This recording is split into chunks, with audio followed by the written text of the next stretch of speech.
היי, קוראים לי אושרת מוקחדה, ואני ב-17.5 מלוד. והעבר הראשונה שלי התחילה ככה, בגיל 15.5. נסעתי לארץ עם חברות שלי פעם ראשונה, ועלינו על האוטובוס, ואז הסתכלתי, ובסוף של האוטובוס ישב עם חברים שלו, ומסו שמח, שרו שם של קובי פרץ וזה מגניב כי אני על קובי פרץ. ואז באתי, כאילו, היה לנו מקומות, כי זה אוטובוס של אילת, אז יש מקומות, כתוב כזה על הכרטיס. אז הסתכלתי על המקומות, ופתאום ראיתי שזה לידו, ומה שמחתי. ואז הלכנו והתיישבנו, וכזה רציתי כאילו שישים לב, אבל כולו היה עם חברים שלו בזה, וכאילו, אמרתי, מה אני אעשה, כאילו, איך אני גם לא אתייחס אז כזה, חברה שלי זרקה לי במבה, ואז התחלנו להריב, ואני כזה, עוד הכפרה, מה אתה עושה? מה את זרקת לי במבה? אני לא יכולה כזה להיזכר. היא זרקה לי את הבמבה והוא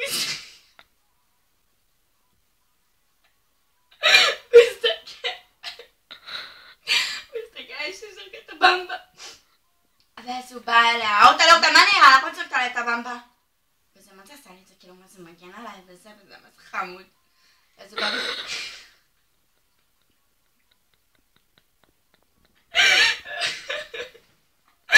בא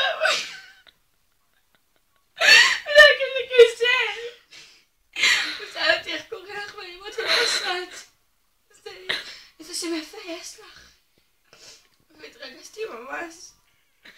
ואז כזה הכל ציינו ביחד ודיברנו על מוזיקה ועל הזמרים שהוא אוהב ועל הלהקות וכמובן כאילו על גולן כפרה עליו ועל קובי פרץ כפרה על אמא שלו. כאילו התחלנו לדבר, לא משנה. קיצר, ואז בהצהרה הראשונה ירדנו לעשן ביחד. עכשיו, זה מה זה ריגש אותי כי כאילו אני הייתי בת 15.5, חשבתי שאף אחד לא מעשן.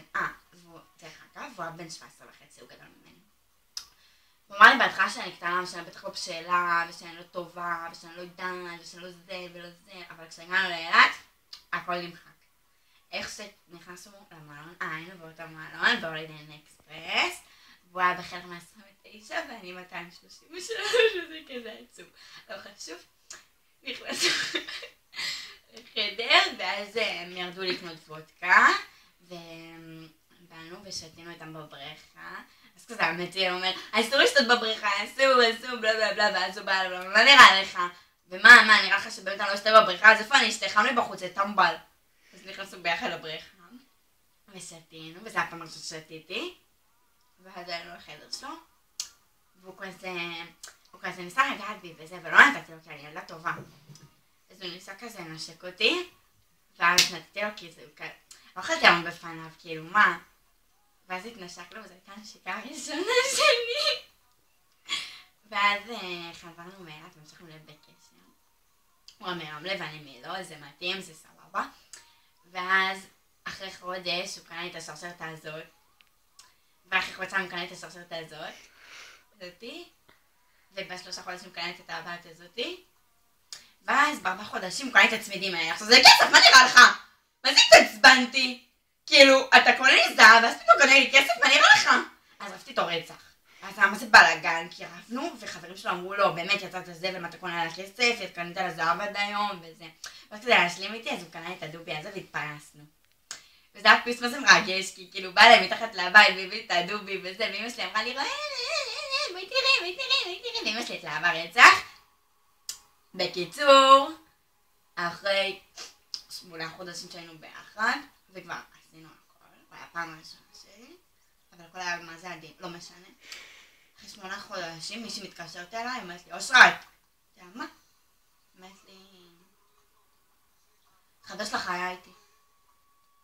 הייתי בשוק. אז אתה היה איתך? אומרת לי, כן. אתמול נפגשנו והוא התקשר אליי, אמר לי להרד למטה, והוא הביא לי צמידים מזהב. וכששמעתי את זה, לי מכסף, ואיך מזהב לה, מי את בכלל? אמרתי לה, מי את בכלל? אז היא אומרת לי, קוראים לי מור. כזה מור? איזה מור? לא משנה, בקיצר, אמרתי אני אעשה לו קטע. נפגשתי איתו, לקחתי את הפלאפון, חיפשתי מור, התקשרתי למור. ואז שמתי את מור על הרמקול ואמרתי לו, דבר רגע. הוא עושה כזה, הלו? ואז הוא אומרת לו, מאמי. ואז כזה, ניתקתי את הטלפון, אמרתי, מי זאת קוראת לך מאמי? מה נראה לך קוראים לך מאמי? ואז כאילו נפרדנו, ונשבר לי הלב. בכיתי. מלא. ואז חבר שלו מאור בא. ואמר לי, לא צריכה לבכות, באמת, הוא לא שווה את הדמעות שלך, מי ששווה את הדמעות שלך לא גורם לך לבכות. באמת, כאילו, אישה נבראה כדי לשמוח. ואז מה זה שמחתי? אז אני ומאור עד היום ביחד.